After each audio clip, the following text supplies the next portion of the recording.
right. Hey, y'all. So what's going on, everybody? Welcome again to Chit Chat Chew radio show. Residing in the Atlanta area, however, everyone can definitely listen to us. And so we're so thankful that you have decided to join us this evening. It's going to be a fantastic show again. As you know, this is Martin Luther King's birthday. So many people volunteered. They did different services. Celebrated.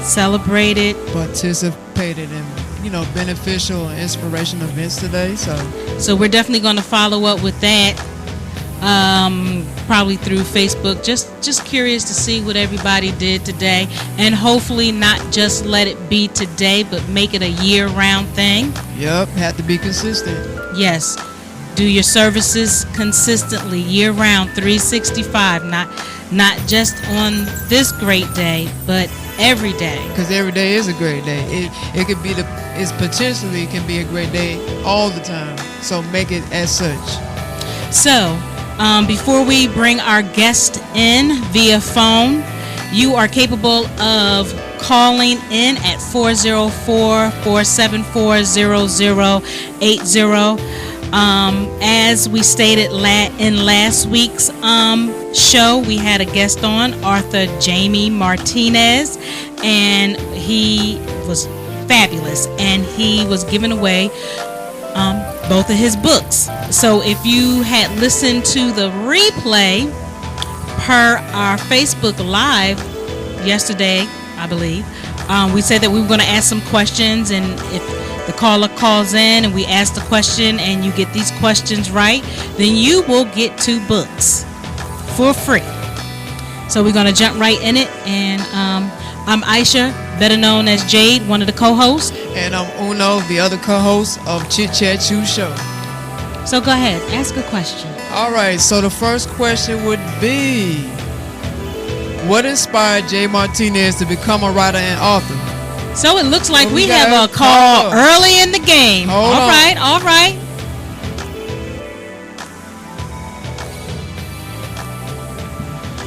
Hello, caller.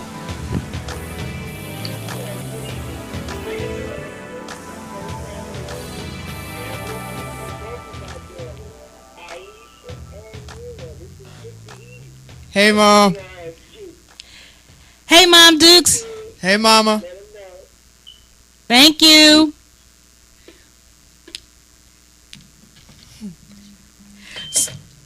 So that was future mom-in-law, Mom Dukes Elaine Compton. Yes, I put it out there. Hey, Mom. Thank you for tuning in. Love you. Thank you for tuning in. We love you. Warm hugs. Much respect. All right. So now, if you guys got interrupted by me and Jay, because we just had my mom call in. She's not just a caller. That's my mom that called in. So that's right. Respect. Yes, absolutely. So I want to repeat the question if you got interfered with what I was saying or you didn't hear it. The question I asked was, what inspired Jay Martinez to become a writer and author? So if you guys, whoever knows this answer, can call in at 404-474-0080. Also, I'm going to put in a question because our caller should be calling in soon. But before she does, the other question is, what does cochina mean? CHOCINA. Again, what does cochina mean? We talked about that in last week's show. So if you can get in by 6:07, then you good, and answer those 2 questions, then there's a possibility that you can win a book. 2 books, excuse me. If we don't get callers, then we're going to do a Facebook Live book giveaway and ask more questions, and you have to get them right. Yes, about the interview that was conducted last week with Jay Martinez. So I hope you listen to the show and get the answers right. So yeah, he was good last week. I really enjoyed that. It just felt real down to earth. We had a ball here in the studio. Oh yeah, we had fun, man. He's something else, boy. He turned to He is definitely something else, but he keep it real with his something else, and I can definitely appreciate that. Hey, I like that. I mess with that. He do it. I mean, like this platform is just you being yourself. We raw, we real, and unfiltered, and you can be yourself. Absolutely. We don't want you to be uptight. We don't want you to act like you're something else. Just be you, and that's what we like. Yes. So we enjoyed the interview last week. Absolutely, and we got some wine too. He brought us a gift. I know. We have some spirits, some drinks, some spirits. Oh, that stuff might get you in the spirit for real. You be in a spirited mood. So yeah, so we're just really, really grateful as always. We are definitely first and foremost to the Creator, Universe, God, Divine Spirits, however you choose to call it. We're first and foremost definitely appreciative to wake up and breathe and have our life, despite whatever challenges emotionally, physically, financially we might be going through, spiritually. We are here. And we are definitely doing the thing, and we're gonna make the best of this night. And we're definitely appreciative of our families for support, just listening. We definitely appreciate our families. We always also appreciate Mr. George Jones. What's good, George Jones, for allowing us to be here and do this every Monday. Yes, we appreciate him. Being interested in our vision and where we want to go. Uh-oh. So we have a caller. Hold on now. Caller, you're live on the air. What's good? What's good, Belve? This is Belve. How y'all doing? Hey, we good. All right. Everything's good. So we have our guest on right now, Belve Tut, and we're going to let her just really catch you guys up for those who did not catch the interview last time. She's going to just tap into who she is and let us know what's been going on since the interview. And we're going to have real conversation tonight too, to add on to what she got going on, but just have a personal one-on-one real conversation. Absolutely. So go ahead. All right. So, hold on one second. We multitasking up in here. I'll let you go first. You got the questions, Jay? Yeah. Okay. So, besides, of course, being a, can you hear me first and foremost? Can you hear me? Yep. Okay. Cool. Okay. So, besides being a female artist, writer, producer, what are some other talents that you have? I call myself a jack of all trades. Honestly, I do a lot of things. One of my other passions is I design clothes. If you take a look, my cut takeover shirts, I design those. I used to paint on my clothes. I still do that now. I'm trying to come out with them, like basically bring them out, bring them more to the forefront, and put them on sale low down the line. But as of right now, I'm more like headlining them by wearing them as my own personal dress. But clothes is like my second love. I love drawing on things. I love to draw. That's another thing that goes into my other passion. Just the arts all around, period.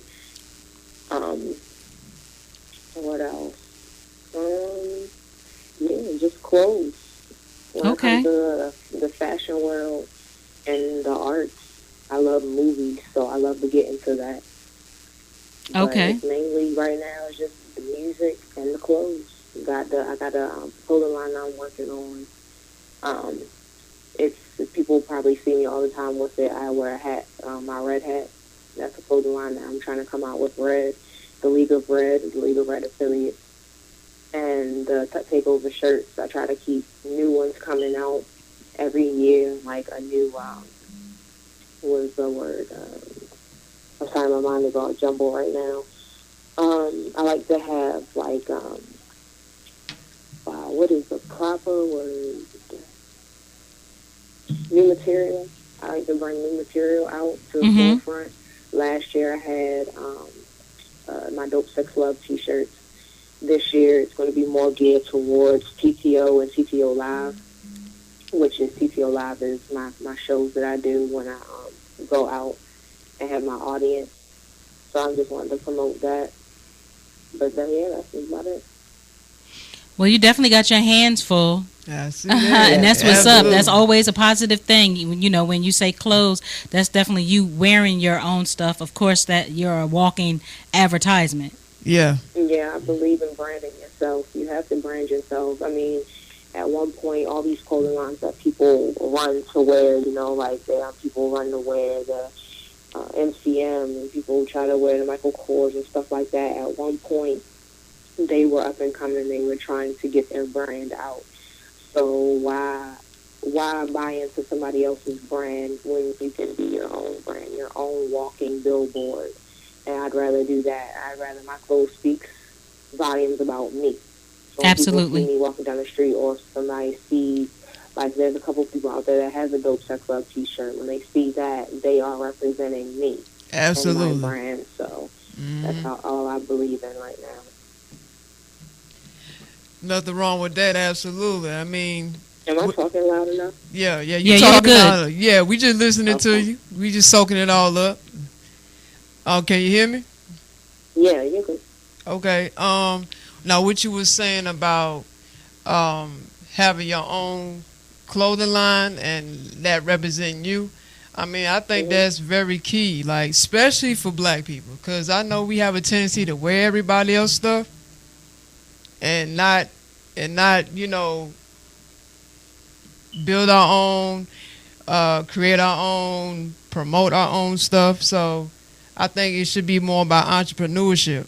You know, Yeah, for to go a little deeper into it, I was always that kid that goes against the grain. Like I never like to follow trends. I hate to follow trends. Like just not to get into detail, but there was a Michael Kors jacket that came out. It was basically their season, the in season what they came out with last year for Christmas.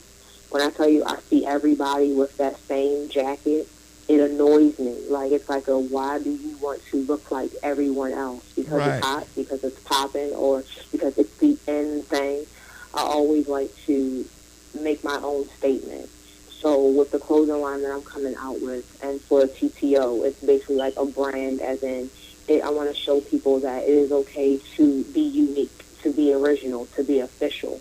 I don't like to, in a crowd full of clones, I like to be that one that looks different, that one oddball looking out. Like I'm trying to teach people that it is okay to be different. Like that's why we're all here. That's why we all look different. That's why we right, all sound different. We right, are made to be different. So to look like everybody else, like I want to gear people more towards, people used to go to boutiques and shop at boutiques and have that own outfit, that one in one. Sometimes, you look at Michael Kors, they have that one in 2,000, or that you got the 50th shirt out of a million. So I don't like that. It's annoying to me when everybody wants to look the same. Like even when it goes down to labels that I wear, I wanted to wear Express clothes. I wanted to wear Express for years, but at one point I couldn't afford it. So now I'm at that point where I wear Express, and people can look and be like, "You wear Express?" Yeah, because it fits me well, yeah, and nobody else rocks it. Like, yeah, I'll see a couple of people wearing it, but I really like to go against. I'm a rebel with a cause.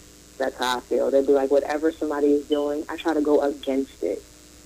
absolutely. That's what you want to do. I mean, like you said, I mean, you want to be different because I'm that same way. Like I don't like wearing what everybody else is wearing. Like I mean, a lot Right. of times people, I mean, not only they follow the trends because they think it's cool, but at the same time they fear of being different.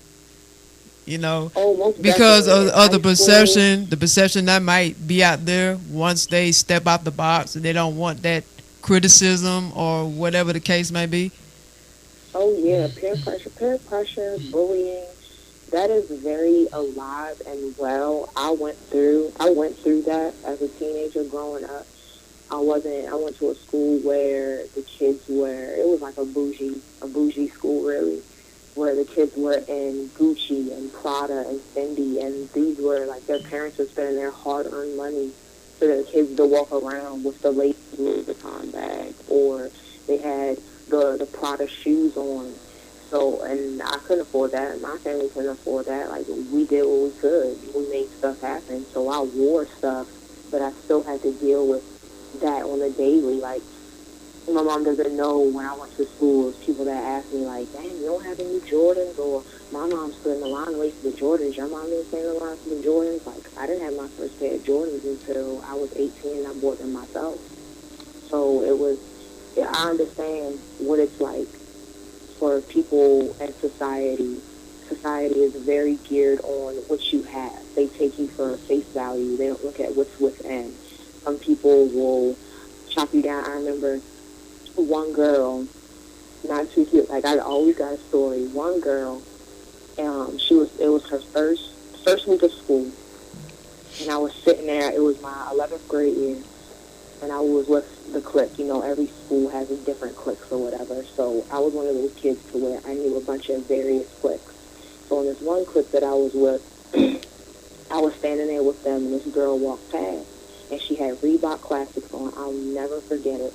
She had these white Reebok Classics on, and when she walked by, one of the girls in the clique that I was with was like, I know this girl don't have these dusty Reeboks on, and everybody started laughing. Like, they just started flying her immediately. Like, no, she got the classics on, she got them princesses on, and I was sitting there like, wow, like really watching this girl, and I know the girl with those Reebok Classics on now. And when I tell you this girl has businesses, this girl has more money than most people in that clique, and she has goals. So it's like they really judged her for what she had on, and they had no idea what she was capable of or who she is. Right, So because I they think that wasn't that's looking very from shady within. for people to judge you, the misconception of what you wear in your wardrobe, like you are your wardrobe. Like, that's ridiculous to me. Yeah, it is, man. I don't know. You know, this world is so superficial. You know, it's about what you wear, how you portray yourself. Like, you know, you have to be this it person to fit in. And if Exactly. you're not, you know what I'm saying? If you're not the person that fits in with the crowd, then you're outcast or you talked about or you picked on. So, I mean, yeah, all the Exactly. shit is crazy. Like, you know, but that's messed up. You know, what you were saying about that situation, just because she had on a different pair of shoes from everybody else because she doesn't have what they have and was what was popular then. But I feel like, shoes is shoes, no matter if it's a high if it's a special type of wear, or or just something that's just real plain. Like, people shouldn't be judged by what they wear, but that's just how the society's set up. It makes people that way. Yeah, I grew a lot out of that. Like, I really could care less. As long as you match to me, it really doesn't matter. As long as your clothes is clean, like, as long as you don't smell. Like, I deal with people, I see people on the concert now come around me and they smell. Like, what are you smelling for? Like, that's what I'm about. Like, it doesn't matter what you wear to me. Like, I really don't care about that. It's what's in your head. It's what you got going on. Like, I know a lot of people that they look like they're worth something, but they're not worth $1. Like, Nah. if that makes any sense. Oh no, it Like, makes a they lot will of sense. They're have not worth head nothing. to toe labels, But their but they personality don't is know nothing. their personality is Exactly. dead. They buy into the brand, but they don't buy into themselves. Like, it's people out here that will blow $400 on Jordans, but have no money towards a goal. That is what pisses me off. I'd rather see somebody, you know what, the Bill Gates effect. If you look at some of the people in white society, they will live so humbly when it comes to their clothing, but they will have, like, that one man will wear them same sketches for years, them same dingy sketches. And this is a true story. I know a guy like this too. But the same guy that I knew wore the same cargo shorts, the same Sperry's, and the same holy shirt has property from Maryland all the way to the Poconos. Because And you he know has why? businesses to match. So Because it's like we gotta do better. yeah, we definitely got to do better. I mean, just by that example that you just pointed out, with him wearing dingy shoes and having the same pants on. But see, with all the money that well, I say for black people, because we are the biggest spending power in America. But when it's concerning that, we spend a lot of money on stuff that's unnecessary when you can invest that in yourself. Could you imagine all the money that we Keeping up with the spend? Joneses. Yeah, but we don't own nothing. We don't have anything.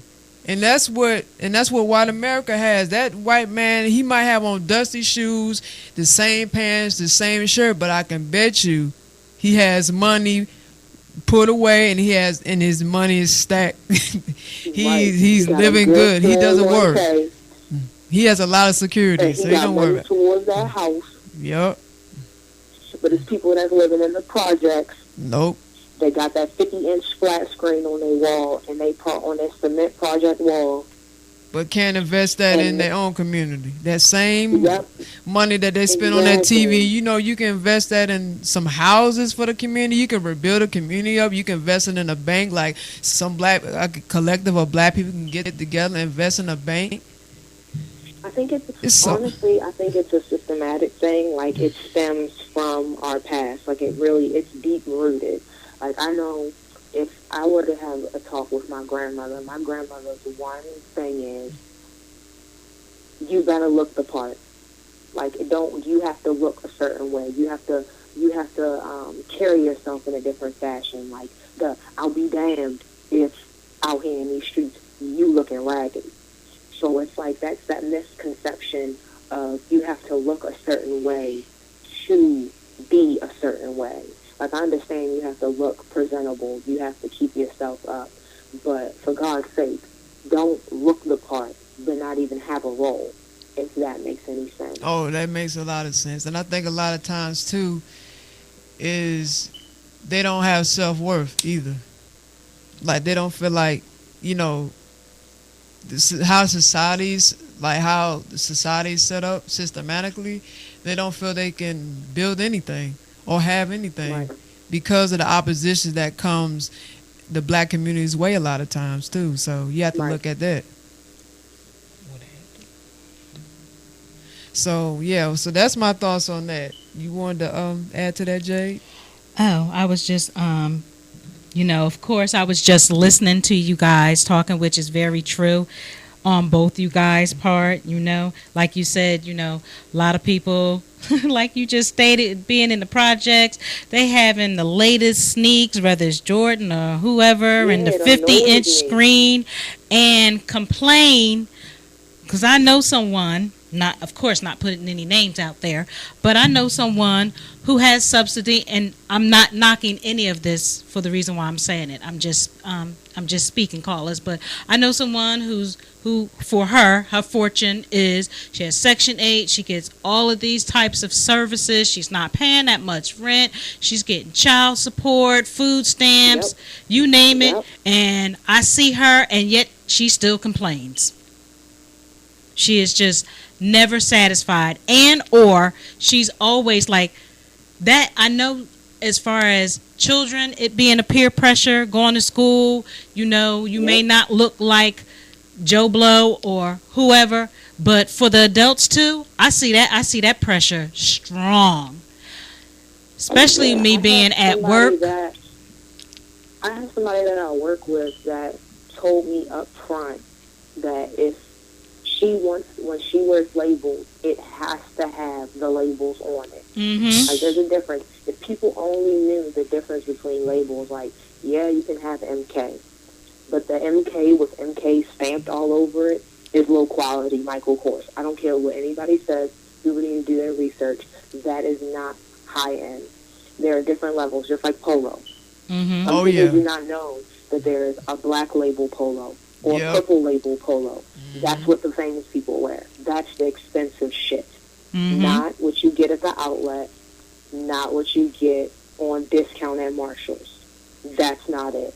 So people are really trying to one up on somebody when you're not even one up on anything. Like, it's, you have to humble yourself, because at the end of the day, you're buying into a brand that half the time don't even support you. Like, I just realized that, what was the store? H&M. People be dropping, our black community drops so much money in H&M. Oh, yes. H&M does not have black models because he said that it is not a clean look. So they automatically, these clothes are not made for us. Nope. But we will buy into it because it's the quote-unquote in thing. It's the fashion forward to wear that type of quality. But I'm not impressed. Me either. And I just was going to mention that, but I'm glad that you said something about that, because I was going to say a lot of these designers, they, like you stated, they don't have our shades of our people in it. And again, right. And, the True Religions and the Gucci's and the Timberlands and just all of that really, especially Michael Jordan, boy, and he's supposed to be a part of us. A coon. He ain't nothing but a coon. And it's just ridiculous. I mean, I'm guilty to an extent of it, but just we're all guilty. just We're educating, all victims. absolutely, and just educating myself. I'm slowly backing off, and I prefer to buy from black-owned businesses. Well, that's what we need to be supporting anyway. If you want to get on black-owned businesses, that is one thing that I realized too. I see a lot as I network. I notice that there are a lot of black-owned businesses. Like when it comes to clothing lines, like real legit clothing lines where they actually go out here and they get the good material. They sell them at the local flea markets. They'll sell them. They'll have their storefronts at certain locations, or they'll go to like the barbershops and stuff like that to sell it. But we won't buy it because it's not legit. It's not sold at Macy's. It's not sold at Neiman Marcus. It's not sold there. Just like when it comes to music. Like, some people won't listen to underground because it isn't mainstream. It isn't on the radio yet. It isn't on an album. It isn't making a Grammy. It isn't doing stuff like that. It's like the ignorance of it all. Like, we are ignorant within ourselves. Like, we don't want to support our own because other people don't acknowledge it. Like, sometimes I see it's a clothing line, Hit 'em. That's a clothing line in Baltimore. History in the making. That's what it means. And it's a stud that created it. Great quality clothes. She sells them via her Instagram, or she sells them like she'll come through as a merch, like she'll come through at a show or whatever, and she'll broadcast it.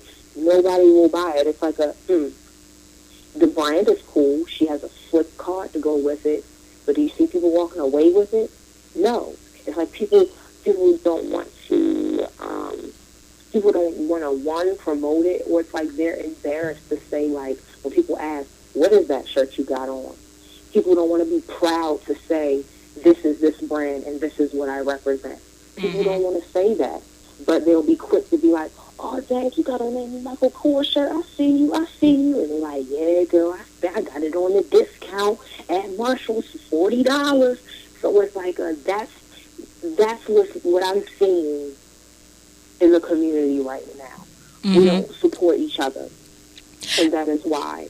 Because they wait for it. Like, I guarantee you, if Hit 'em takes off, if they put a Hit 'em shirt on a famous rapper, like if J. Cole, or if like Lil Uzi Vert was wearing a Hit 'em shirt, everybody will try to buy it. Why? Because it's like, oh, somebody that's already hierarchy is repping this shirt. We should rock it too. And then when you see it, you be like, oh, who's that Hit 'em shirt? He's like, man, I know you see this Hit 'em shirt.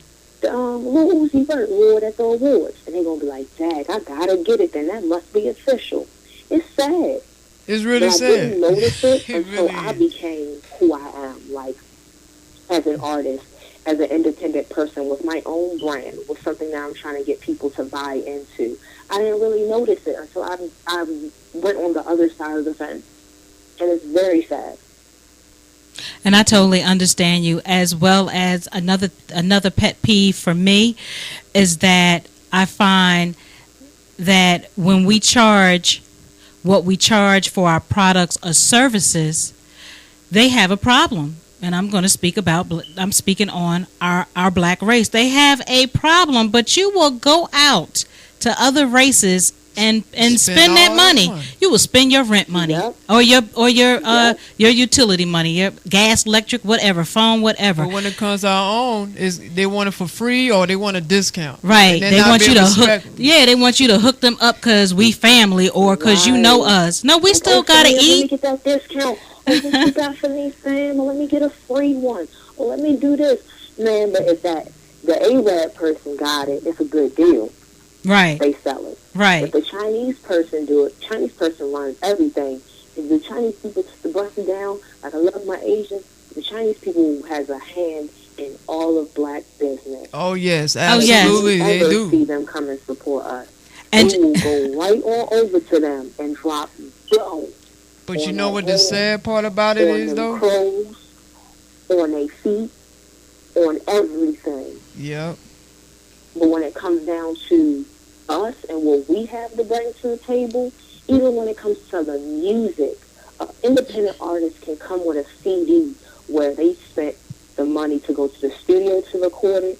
They spent the money for the beat. They spent the money for the promotion, the CD jewels, all that. Original, official music. But they still got to give it out free because people won't buy it.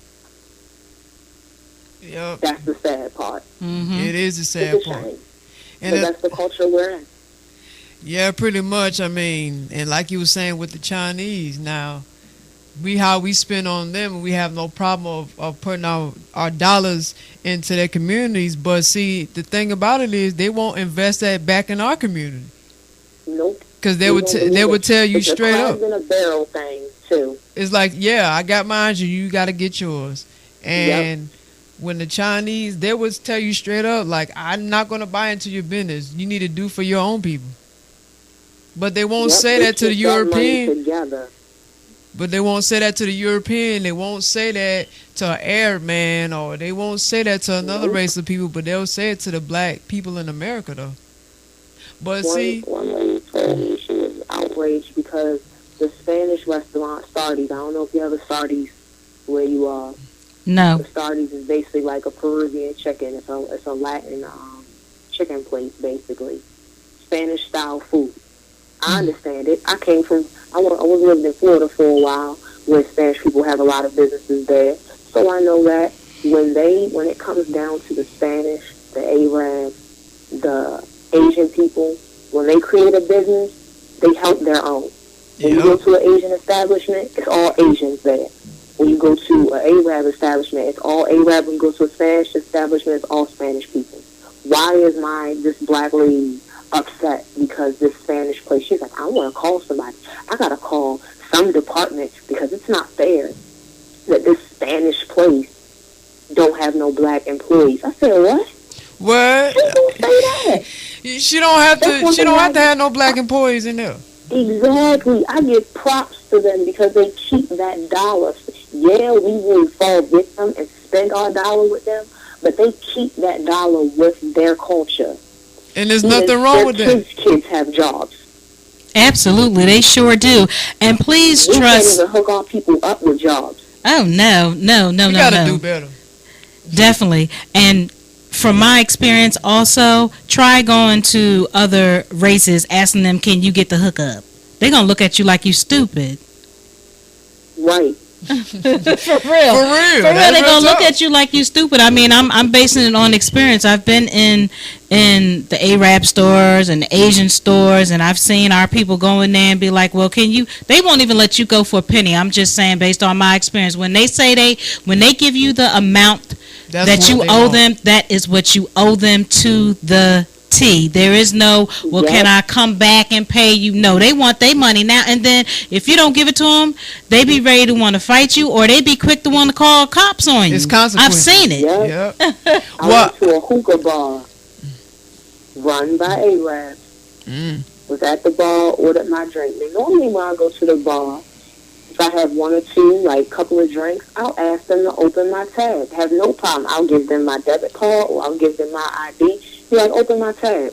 Because I'm not going to sit here and pay drink per drink per drink. This lady would not let me open the tab. She said, no, you pay now. And I said, seriously? Like, even if I'm about to order a drink? She said, no, you pay now and you pay then. Like, I want money now. And I was really outraged, but I was like, you know what? Can't even be mad because it was her stutter. She looked at her the person that worked with her. She looked at them. They looked at me. She slapped her hand on the table and said, pay now. Okay. I pulled out my money, and that was the last drink that I bought, and the last time I went there. Just how she presented herself to me, like she made it seem like I was gonna take the last sip and dodge out the door. But see, like that's what she made it seem like. But see, that's probably happened more than on one occasion. So she was thinking, she thought all black people are that way. So when you came in there, and when they saw you, they figured you was going to do the same thing. So they made sure that they get their money before you try anything stupid. Right. And that's not your, even though that's not your type of style or mentality, but that's just the way they think. Because they already have like a perception of black people anyway. You know, so you don't want to get nothing to look for. So, yeah, you did the right thing.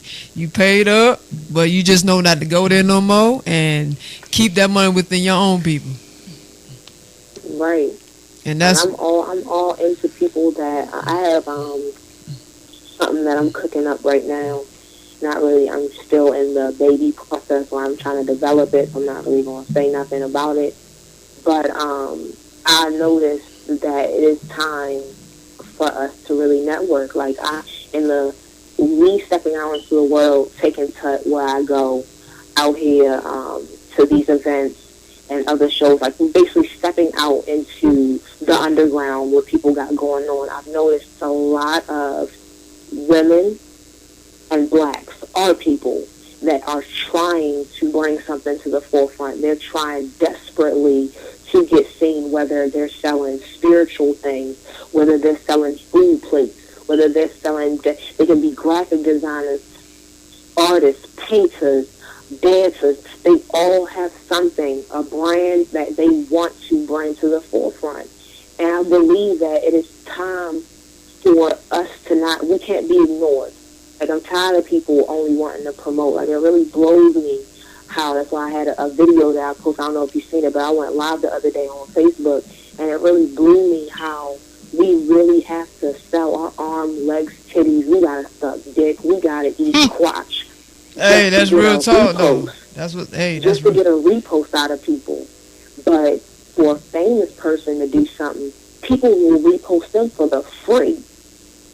Oh, yeah. But people that are really trying and really got something that they're going on, like they really have something that they're developing, a business or something, other people don't want to post that. Nah. It really blows me. It really blows my mind. But when it we comes... can't even support that.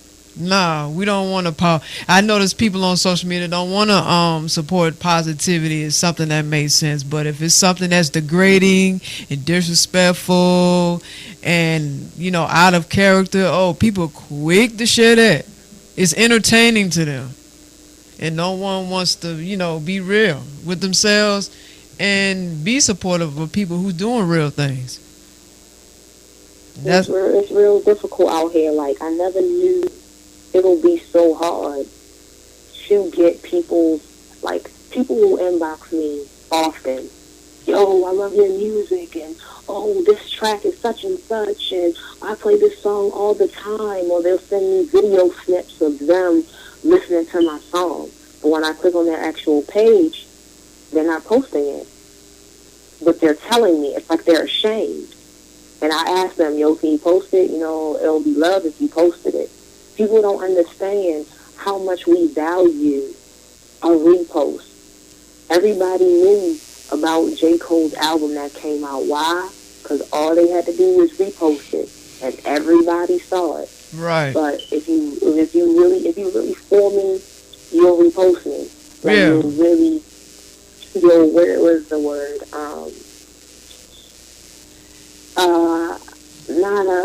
you'll show me off. Basically, you'll be proud to be like, it's a pride thing. People that, oh, I ain't posting them. I ain't posting that. I'll listen to it. But I ain't gonna post it. Right. God forbid somebody ask me who this is and who I am to listen to it. Right. So it's just sad. It's sad. I mean, a lot of that does go on social media. I mean, now if you were someone that hit it big and have a name for yourself, all of a sudden everybody wants to show you love. Well, so-called fucking love, because it ain't really love and support. All of a sudden they dick riding. All of a sudden they posting how long they been down for you. All of a sudden they want to post the tracks that they've been vibing to. They want to pull out pictures and all these other things. They want to pull out old memorabilia.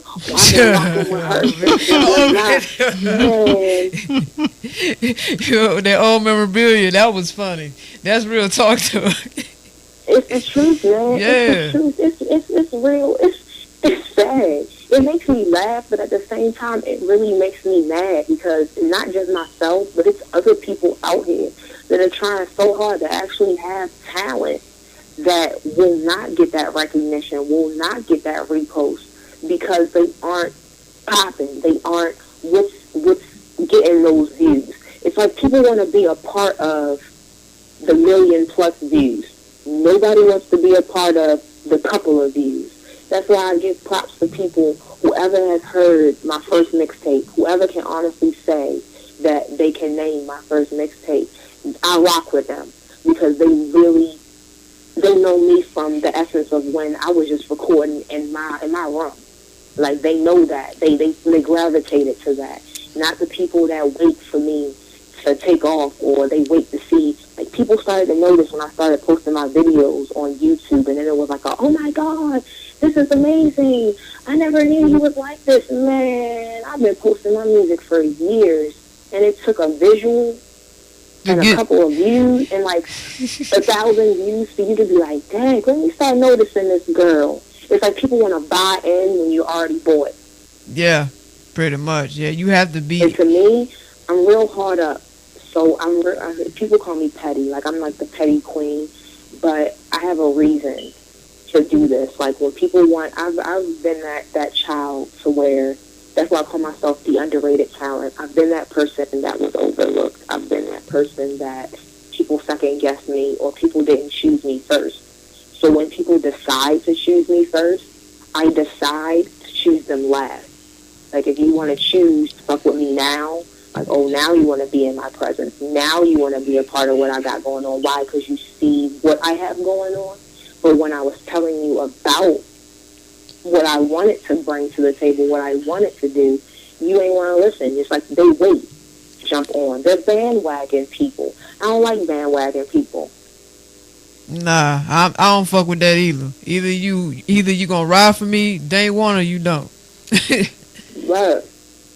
You know. Don't sit on the sideline and like, oh, I'm watching you. And then when you hit mainstream, they be like, oh, I knew she was gonna make it. I knew it. I've been rocking with her. Let me take a picture with you. Let me repost your picture and tag you in it so people can see I've been rocking with you this whole time. Man, get out of here. Right. So I have a question for you, Belve. We know that, of course, Donald Trump. He's getting himself. Hold on. Yeah. I can't hear you. Can you hear me now? Yeah, that's perfect. Okay. So we know that Donald Trump is getting himself in the office, and I just want to know what's your views on Trump. What do you see? I mean, I think we kind of touched before in the beginning. He hadn't gotten there yet, but he's edging his ass up in there slowly but surely. This whole inauguration, quite a few people have pulled out. And I mean, personally, I think it's a joke, but I just want to know, it's real. And, people are still crying about it. And so I just want to know your views. What's your views on it? I don't really like to dig into politics because I don't really know. I know of it, and I know some things of it, but for me to give an educated response to it, so this might seem a little educated, but it could seem ignorant. So I'm just going to give my spill. When it comes to Donald Trump, I believe that he is a gimmick. He is all for the show. America is turning into reality TV, and reality TV is not reality TV like the real world Boston back in the day, but it's turning into Bad Girls Club season 10. So it's not, it's all about ratings. I feel as though Trump is about greed. It is the white man's power. He got bought in. And it's something that is going on behind the scenes that we probably do not know. And we probably will never know. But it's a lot of shystiness that's probably going on. And at the end of the day, I know a lot of black people in our community that feel as though they're going to just turn their back on politics. They're not going to watch the inauguration. They're not going to watch anything he has to say. They're not going to listen to him. It's like they're so hard up. Like they really thought that after Obama, we was going to continue to have black presidents. Like they really thought like Obama was going to be it for us. So I think that's ignorant for people to say they're just going to turn their back on this whole situation. Like the best thing when you are at war, the best thing to do is to watch your opponent. Not to say you have to, Steve Harvey your way and, smile and shuck and jive and, yes, Mr. Bossman. Not to say that, but you have to keep an eye on what they have to say. Because the minute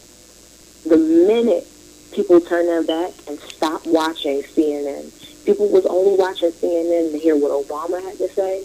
Yeah, because that's for us. That's ignorant. So for you to turn the TV off when Trump has to speak, why?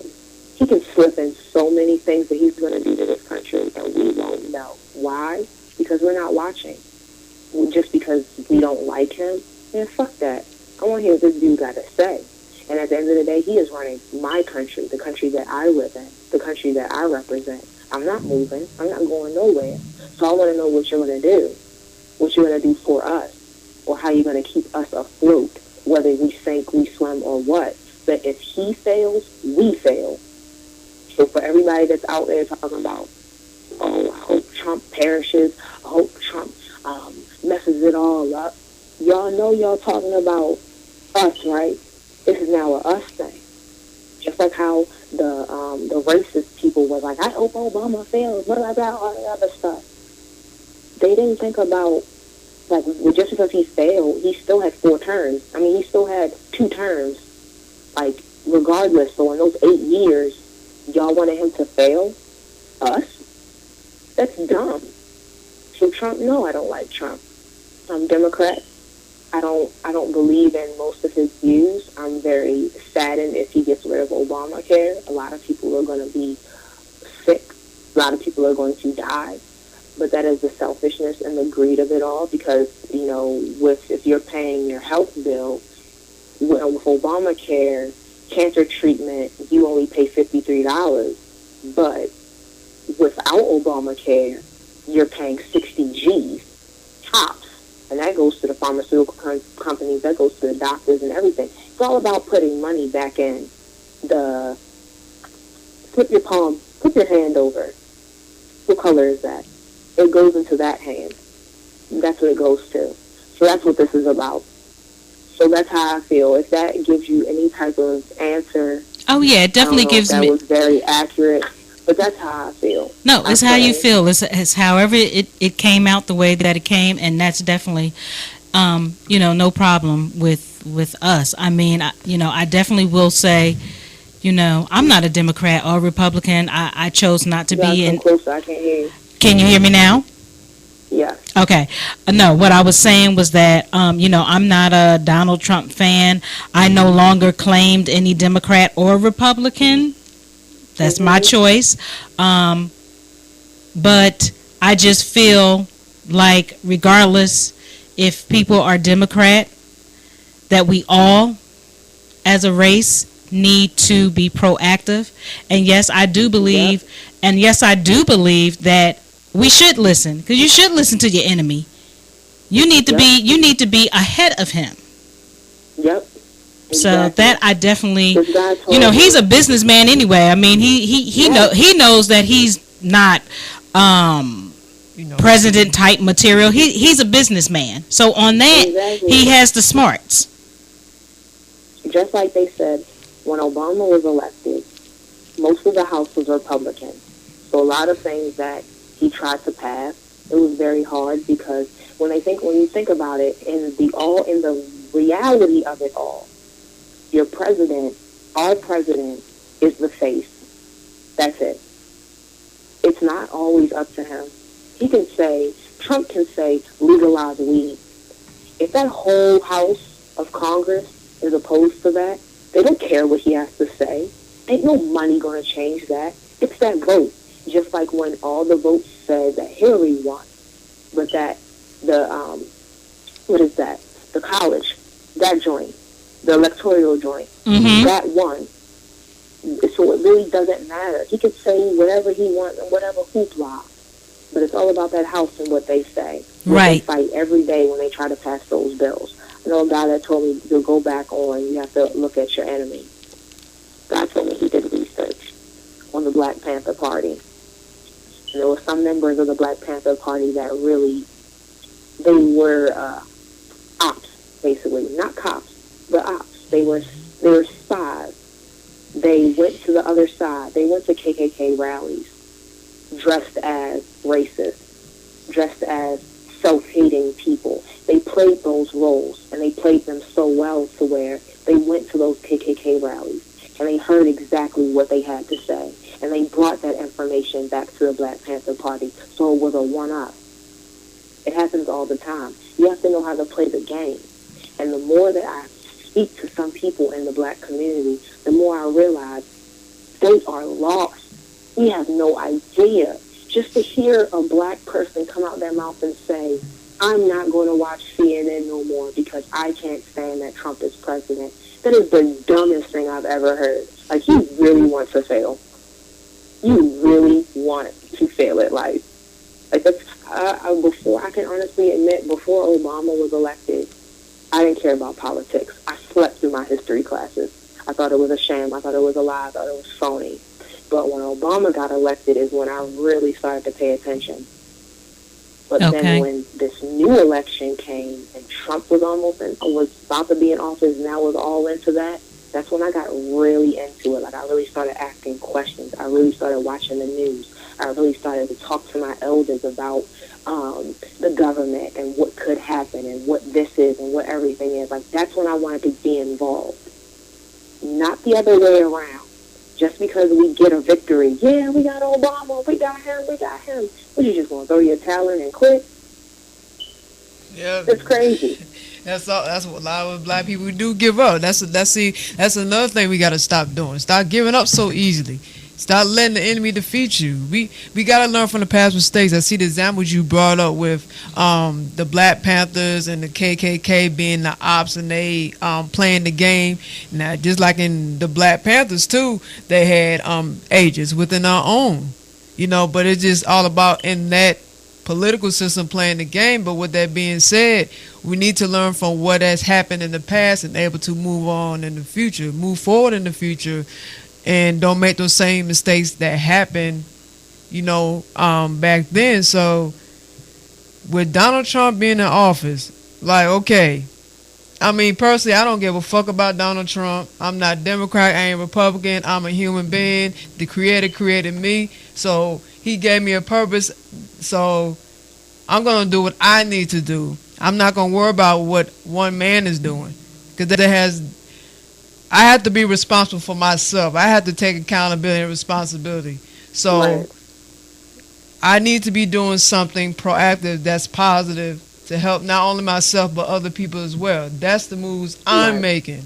I don't give a fuck about what the hell Donald Trump doing. He's not moving me. He's not scaring me. I mean, because honestly, whatever's going to happen is going to happen anyway. Everything is predestined. Like, people are really acting like, well, not to cut you off, but people are really acting like with him being president, it's like going to shut down everything.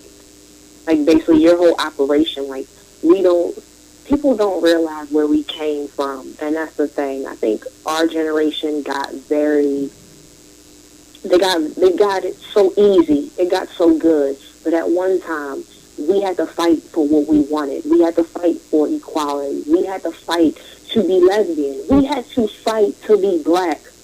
We had to do all these things. So now that we have, it's like everything's shut down. I can't do nothing. Trump is in office. He's taking everything away. No, man, you just gotta do what you gotta do. Yeah. Like, he ain't gonna keep me from rapping.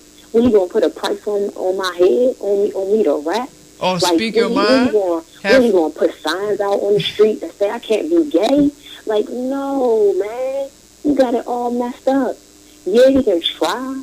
He can try to go out there and say, oh, I'm building a wall, or I'm doing this, and I'm taking away equal rights. He can try. But is that really, that just shows how weak we can be. Yes. We can just lay down and let that happen. Yeah, I mean, time and time again, we give up and we don't believe. And that's another thing. We don't keep going. The war ain't over. I mean, the battle ain't over. Well, I mean, what planet is black people on? I mean, the war on black people is still continuing today. Nothing has changed from years ago to now.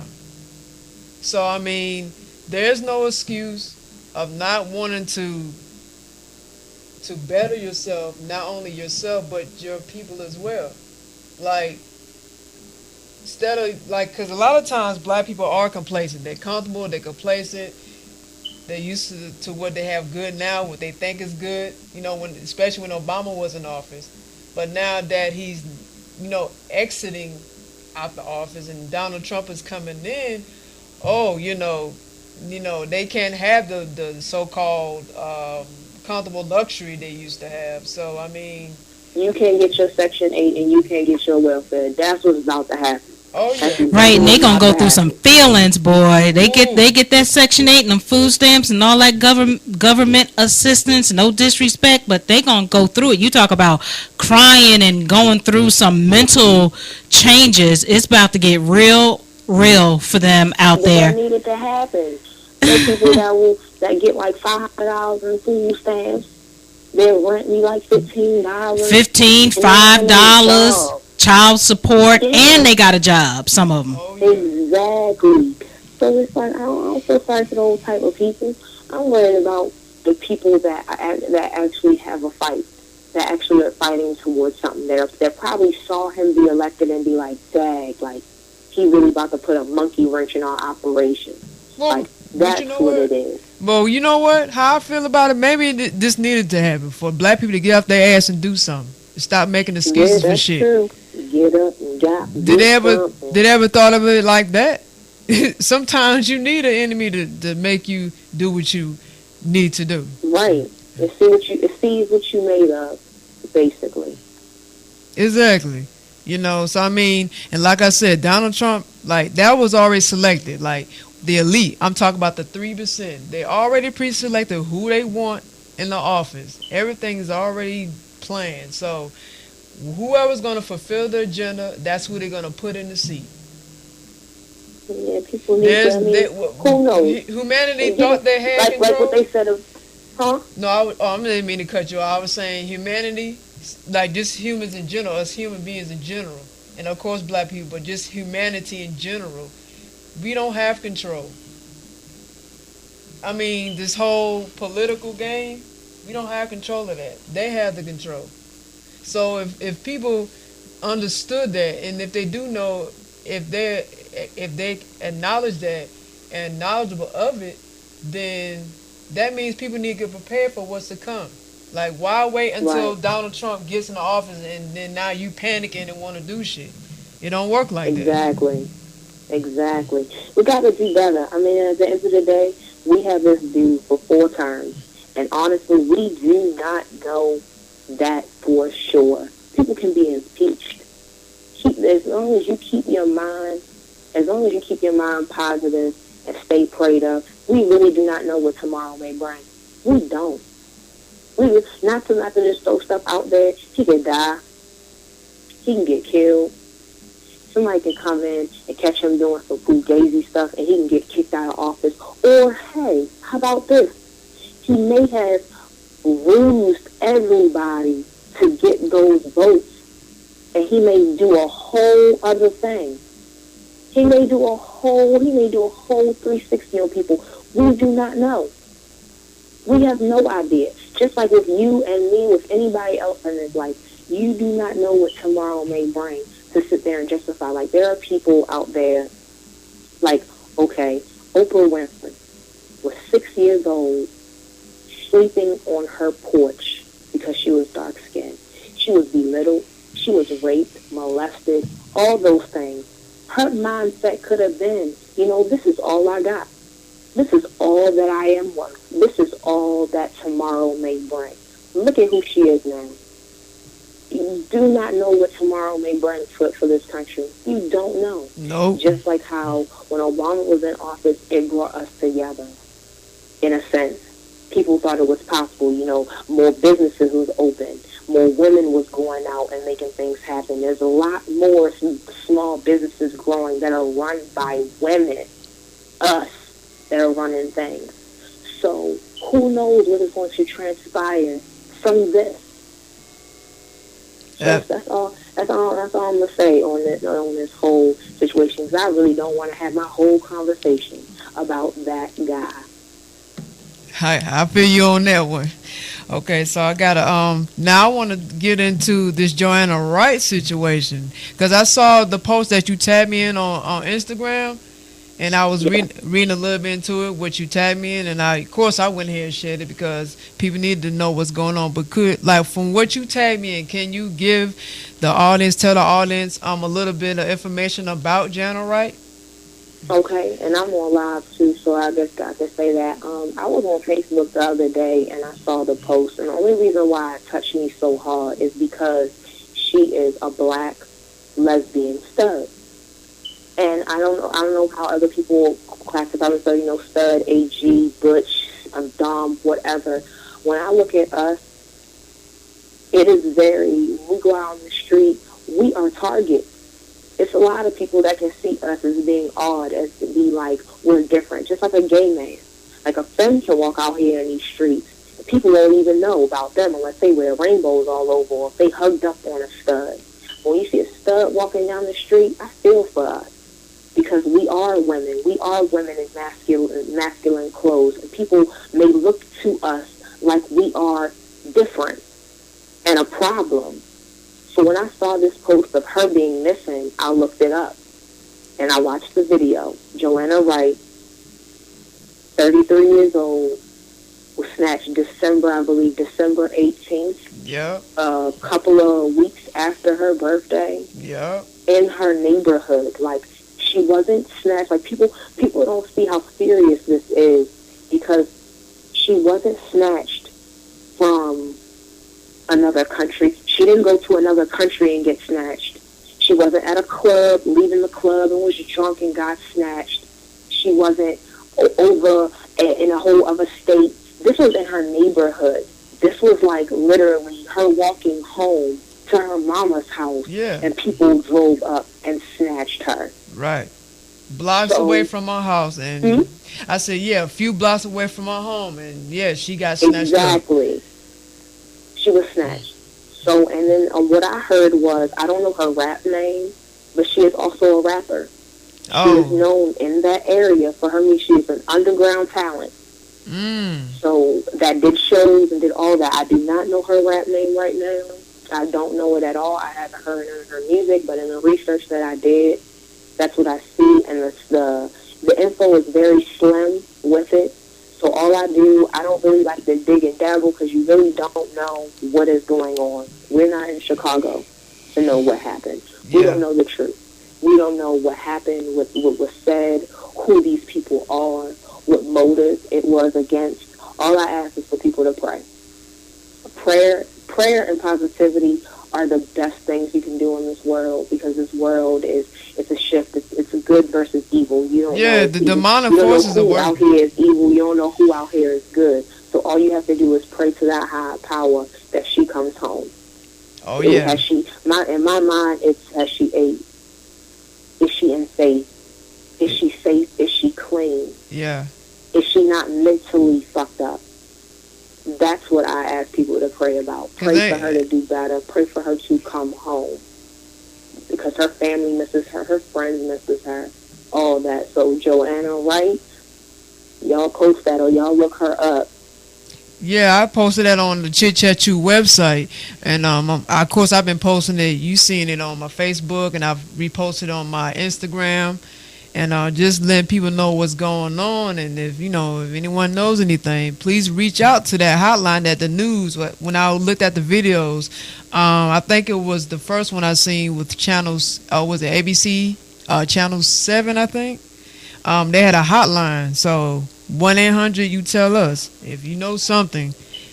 Contact that hotline if you know any information. You want to elaborate some, Jay?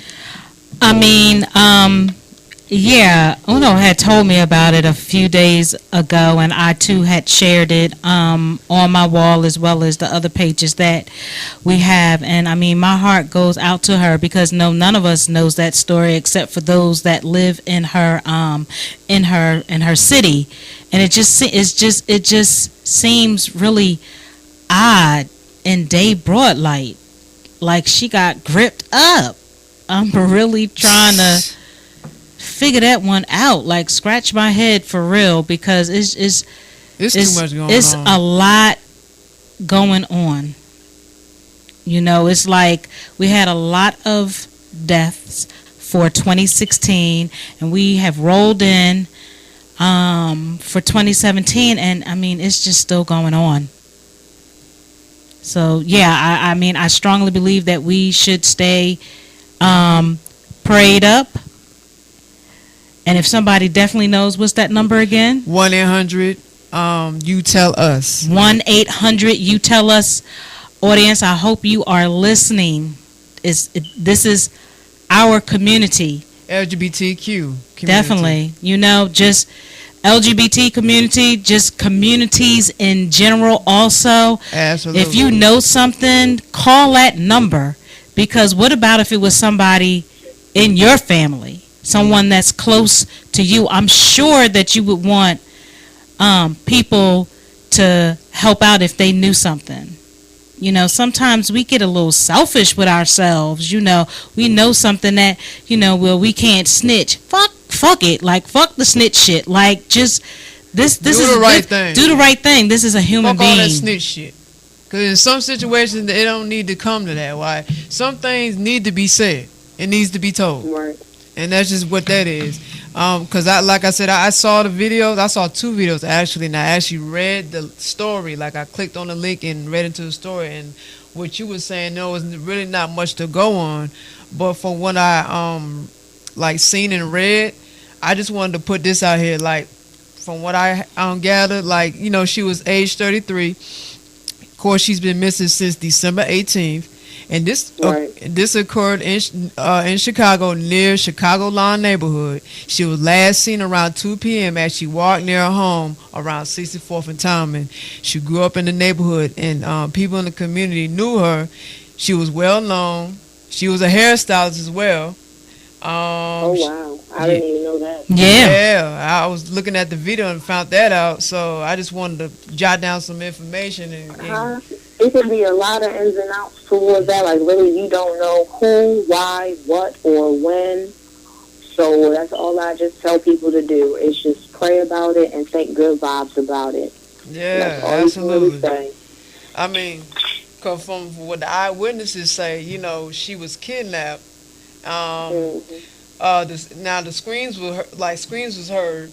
3 men jumped out and grabbed her. She was fighting them off, trying to get away, and one of the guys grabbed her, and of course she was thrown in the car. So, and then the car she was thrown in was it's an Ohio license plate.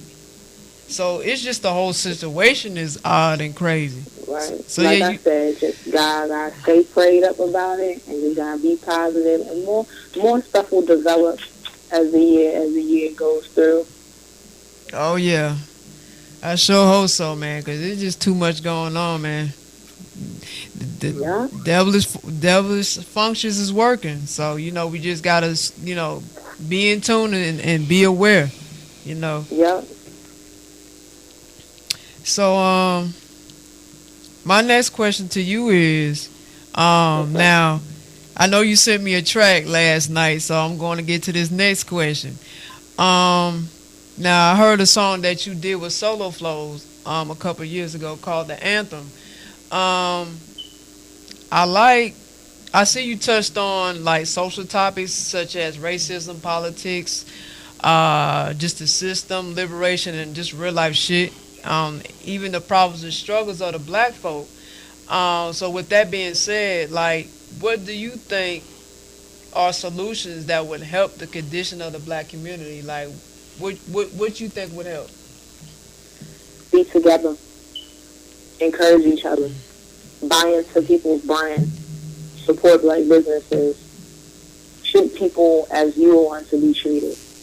Treat people's families like you would want your family to be treated. Stop buying into other people's brands, other people's labels that have nothing to do with you. Get more involved with your community. Like, there was a lot of movements where people were actually, back in the day, like, if you even think about it, the Bloods and Crips was created to help their own communities. They were like their own violent version of the Black Panther Party.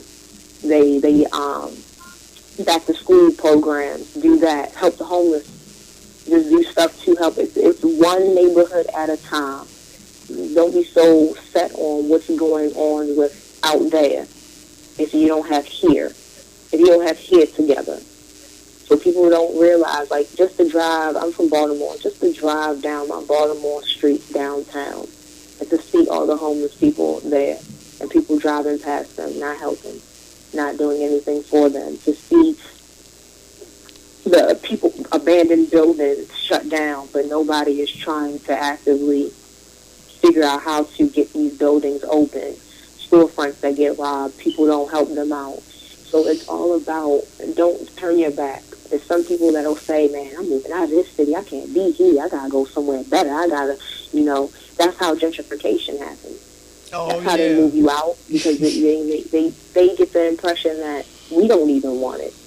No. So that's the only way to get the black community back strong, is when you acknowledge that there is a black community. Right.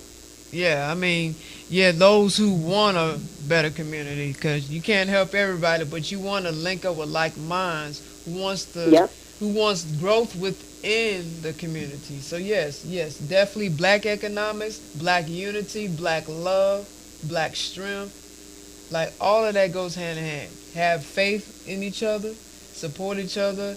If you see someone down, help them up, because see, that shows that you care for yourself and your own people. But yeah, you're right, because gentrification, they see that we don't care. So they come right in the neighborhood and set up shop and live right in there. And so when the taxes go up, the property value goes up, and then they shift all the black people out of community, and now you don't have a community to be in anymore, because they don't took it over. So you absolutely right on that. Yes, that whole black love definitely, that whole black love definitely not only love our fellow man or fellow woman, love ourselves first, because it starts with us first. Hold on, pause, you guys. I am on the phone with Chit Chat Shoe Show, live with Uno and her lovely wife. The number is right there, 444-740-0080. Call in, listen, chat. This is what it is. People keep commenting, who am I talking to, and asking questions, and I keep posting the number. Just call in. That's who I'm talking to. I know y'all just hearing my responses, but if you really want to hear the full extent of this show, you have to call the number, 404-474-0080. Thank you. Good looking. I'm sorry to cut y'all off. Oh, no. You all good.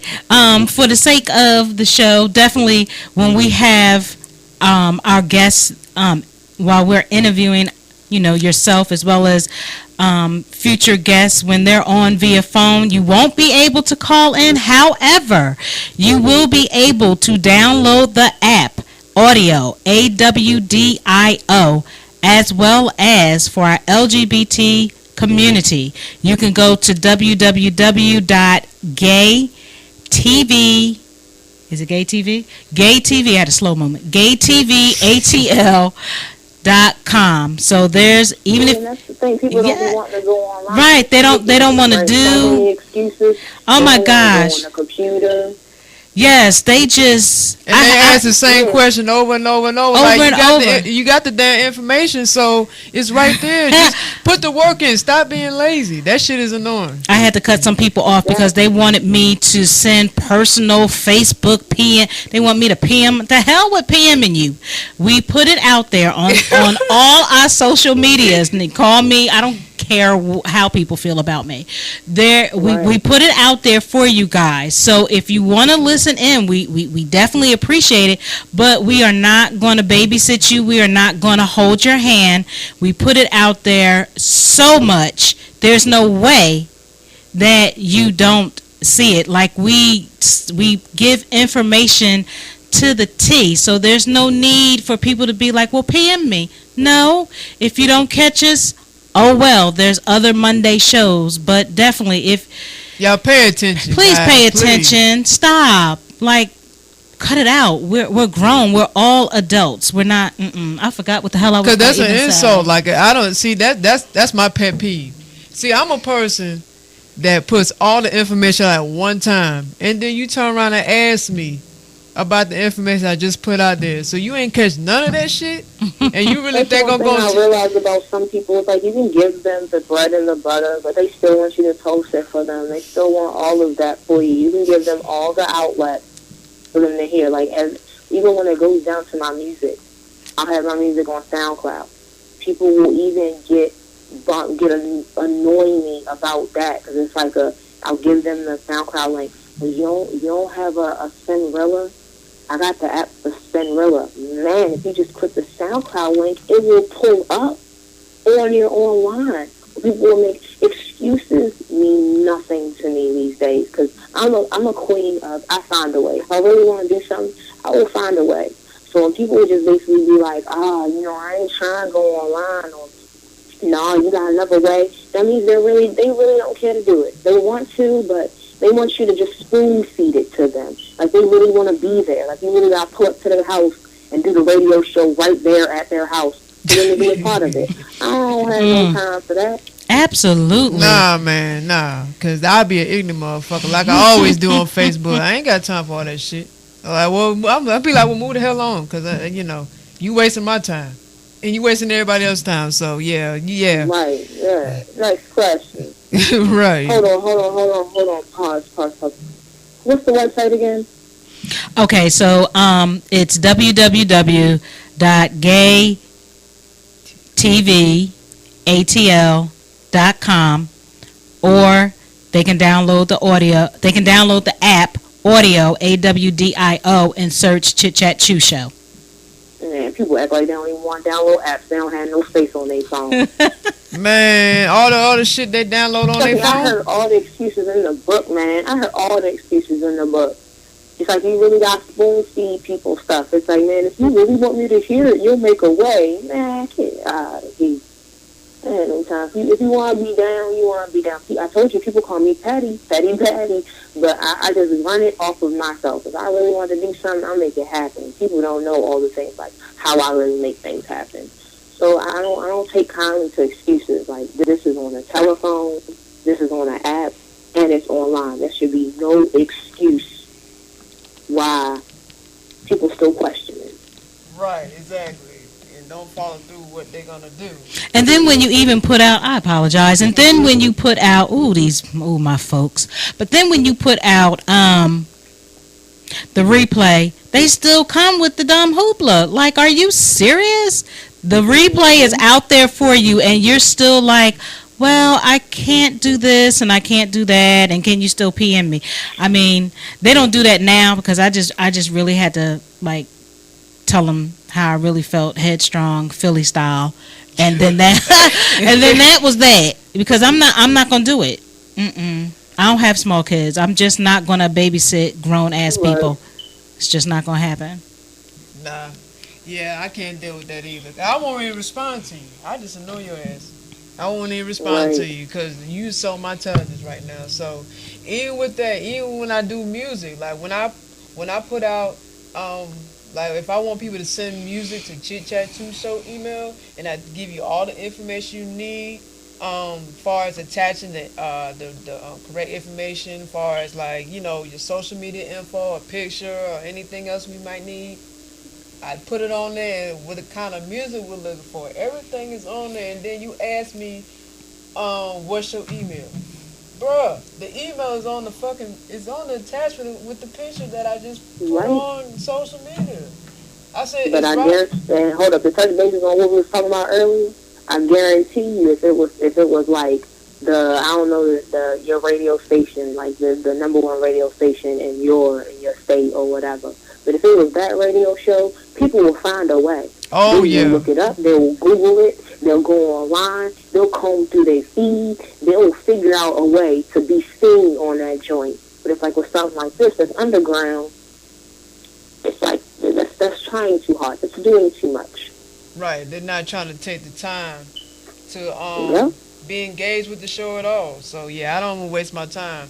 And that's even the same thing with business. When I do music with people, man, and if the person reach out to me or I reach out to them, and I establish what I'm trying to do, or if they establish what they're trying to do, I be respectful of that, and I expect the same in return. So if it's not done to what was discussed, I'm not even gonna waste my time. Like I might Right. hit you up 2 or 3 times, and if you ain't like, if I ask a person for a verse and I don't get it, I'm not even gonna worry about it. You ain't got to never worry about me again. I won't even. I won't even. I don't want to do business with you on that level at all. Right. Because I feel like you're not respecting. You're not respecting my craft. You're not respecting my time. And you're just making Exactly. excuses. And that's just the point. People do make excuses for what they want to make excuses for. When it comes to certain things, they move fast to it. So yeah, Yep. I totally get where you come from. So Exactly. there's people I've tried to, uh, do business with and just didn't work out. So I just let it go. I don't worry about it. So, all right. So my next question to you is um, now with Mayor Blake. Now from the research that I've read and just kind of give a brief summary of what she's accomplished since her being mayor. She's been the mayor in her state for 6 years. She's improved the economic growth. She's advocated and pushed health care for citizens, also with leave and pension systems for municipal workers. She's cut in half millions the deficit of the state that was structured. While in office, her 5th year, she helped Baltimore's bond rating AA get raised by the firm Standard and Poor's Financial Services. Wow, you did your research. Yeah, man. Because No more than me. I figured since you reside in Maryland, I want to at least speak on a political subject, far as what's going on in Maryland, just within this socially, what's going on in the community. I told you earlier, I know very minimal when it comes to it. I am now, yes, I am 28, but I am a baby to politics. So I'm really trying to jump in it. When it comes to that mayor, Stephanie Rollins, I did not know anything about her until the Freddie Gray riot, like at all. And that is my honest opinion. That is my honest truth. Did not know anything about her until she came up there and was giving her speeches. I feel as though she tried her best, and the time Baltimore has been in an uproar when it comes to violence. When it comes to like that Freddie Gray trial, it started a lot of havoc, and she did her best to keep the peace and to do her best. Like a lot of businesses have thrived and it's been better business that has come to the city, and more things have been happening. Like we have other. Let's see, talk about politics, give me a headache. It's been real. And for her to hold it down the way she has in her term, I give her props as a woman. So you think she did a great job as mayor of Maryland? I mean, so far. I can't really say she did a great job or a bad job, because like I said, I didn't really know much about her until the Freddie Gray, and when I saw her the most on the news. So other than that, I really can't say neither here nor there. What I read about her, what I was into when I did my own private research, yes, she has changed a lot. She has made a lot of moves when it comes to the community. But I can't really say she did a great job. I respect that. Absolutely. Because at the end of it, when you think about it, there was still riots that happened. There was still looting that happened. There was still the police brutality. There was still people getting robbed, killed, murdered. Like, yes, she was mayor for the highest murder rate and the lowest murder rate. So it was like it was an up and down with her. It was like a roller coaster with her. Yeah. So she held her own. She held her ground, and she kept us steady. Basically, she kept it steady. That's a good thing. Okay. Yeah, I mean, I know, mayors don't have all the answers, depending on what state they're in. I mean, it's some things they're going to do that's, they do a good job on, and there's certain things they might not do the best job at. But, I mean, if they decent, then, that's better than not doing anything. So, I mean, from what I've read about her, she seemed like a decent, person who really tried to help a lot of people as far as business and even home ownership too. So, and a lot of tax cuts and stuff for the city. So, now you was touching on that Freddie Gray thing. Now, did that incident that happened to with Freddie Gray, did that drive you to make that track called the anthem? Hold on, what you say? I said the Freddie Gray situation that happened. Did that drive you to make that track called the anthem? No. Okay. No. The anthem is actually a part 2 to a song, Run This Town. Run This Town was a cover that I did to Jay-Z's Run This Town that I recorded, I don't remember the year right now, but Run This Town basically was, I did my own spin, like, who could run this town? And it went like underdogs, yeah, fucking have not, disappointed, shit ain't on this tide of respect drop. Y'all stand the fuck up, don't keep your heads down, stand the fuck up.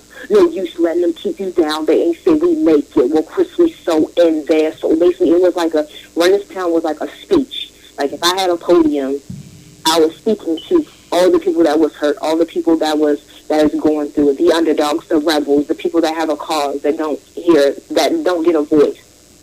So I wrote that in that sense. So when I heard the FU song, the Fuck You Joint by Yo Gotti, it hit me. Like, I heard, when I kill covers like this, if I listen to somebody else's beat and I automatically think of something to say, I'm taking it. So when I heard that beat, I took it.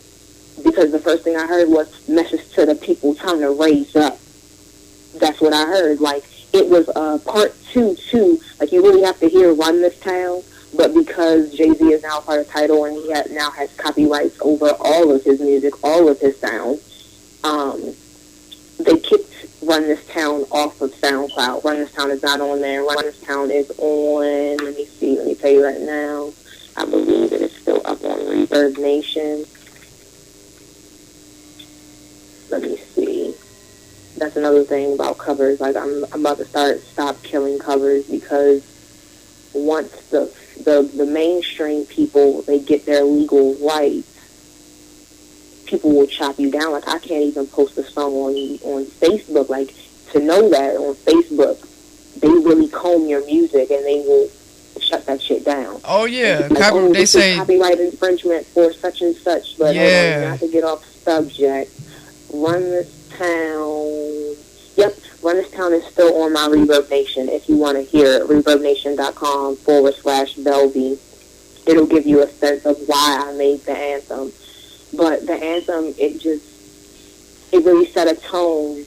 At the time, it wasn't just Freddie Gray that it happened. It was before Freddie Gray, actually. It was a lot of other people that was dying and getting killed. Like, anytime I turned on the news when I lived in Florida, I saw something bad something negative. Somebody was getting killed. Somebody was getting raped. Somebody was getting kidnapped. And then when I moved to Maryland, it was like the same thing. So when I made that, I got mad and was like, you know what? This is what I'm about to say. So, and I have a part 3 to it that's coming out soon. That is for people like Freddie Gray. I named Freddie Gray. I named Oscar Grant. I named Corinne. I named people like that. So there's a part 3 to it that gives a full in-depth meaning to it. I name it This Is All. But Run This Town, not Run This Town, the anthem was basically, it was written, and sometimes I get real conscious. Sometimes I'd be like, I just want to talk about fuck shit. But at that point in time, when I heard the anthem, I wanted to put my spin on who to say fuck you to. And that's why I wrote it. It wasn't made in a sense of just one person.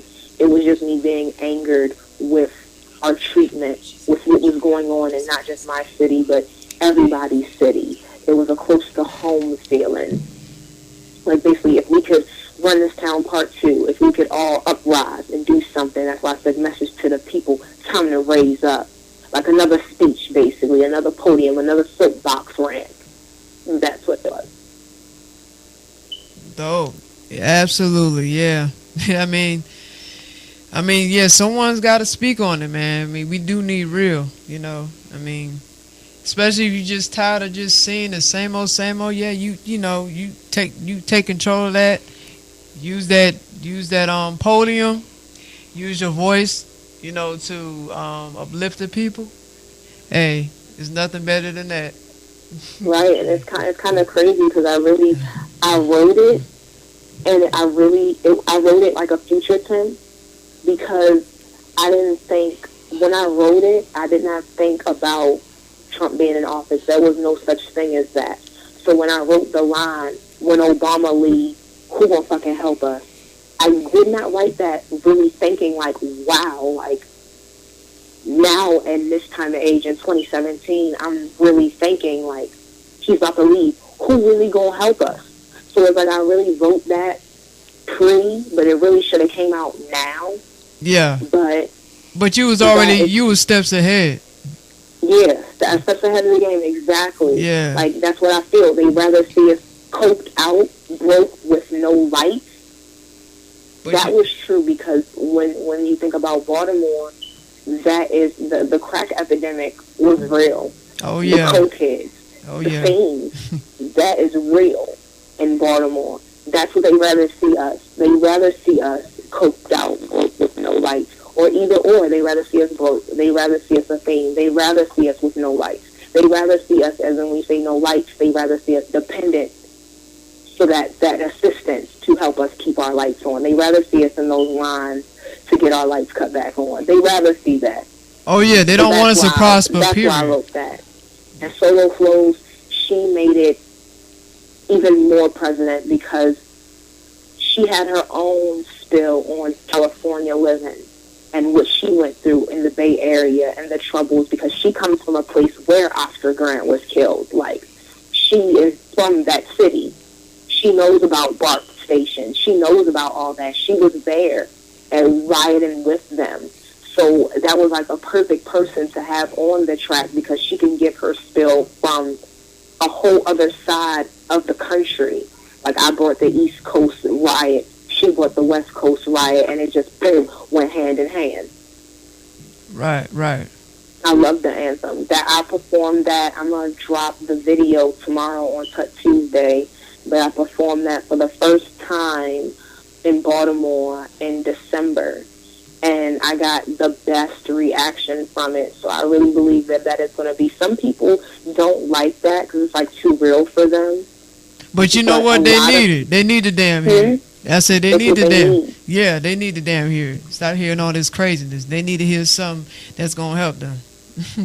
that's gonna motivate them. That's what we need right now. Okay, you know, I know we going through the ills in our neighborhoods. All right, now that we know that, because I know that you know the oppressors want to see us not prosper, but you know we can't let that stop us. What are we gonna do? You can't depend on other people to do it for you. We gotta do it for ourselves. So if we know we're in that situation or predicament, we need to find solutions of how we going to come up out of that. Right. Because at the end of the day, you're responsible for yourself. You can't expect a white America to do it for you. You can't expect the Arab man to do it for you. You can't expect Chinese people to do it for you. We have to do it for ourselves. We have to be self-reliant. Yep, exactly. You cannot help others until you learn how to stand on your own and help yourself. And quiet as it kept, if black people go back, when we was self-sufficient, self-reliant, independent, we had our own, people respected us more. Yep. That should tell you. These days, people don't want to be respected. They want to be loved. It's like they want to be liked. They don't want to be respected. People don't realize that sometimes with respect comes dislike. Oh yeah, that's When gonna. you think about it, some people, when you look at a wolf pack, that alpha has to get in that ass sometimes. That alpha has to bite you. The alpha has to be that rude. But they give that respect because when those other wolves come around that alpha, they bow humbly. Yeah, they can feel whatever way they could. They can be like, man, I hate him, stuff like that. But they still respect him. Right. And I think people lose sight of that. People want to be liked so much, but if you realize some people that are liked, they get walked over. Yeah. When they're liked, when they're favored, sometimes people only like you because you let them get over. Yep, get over. Yep, pretty much. I mean, So once people realize that you need to be, it's about respect, then they'll understand.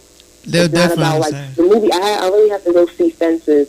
I saw a part of the play Fences where it was James Earl Jones was in it, but I really want to see the movie because he said when the speech when he asked, "Dad, you don't like me," and about who likes you in this world. It's about who respects you Yep, in this world. that's what you want. Because no one has to like you, honestly. Nobody has to like you. Nobody. But they damn sure should give you the, respect. Right. All I'm after is respect and love. Like my mother has told me, I may not like the things that you do. I may not like the person that you are or the person that you have become. But I love you. I love you enough to teach you. I love you enough to guide you. I love you enough to support you. There's a difference between liking you and loving you and respecting you.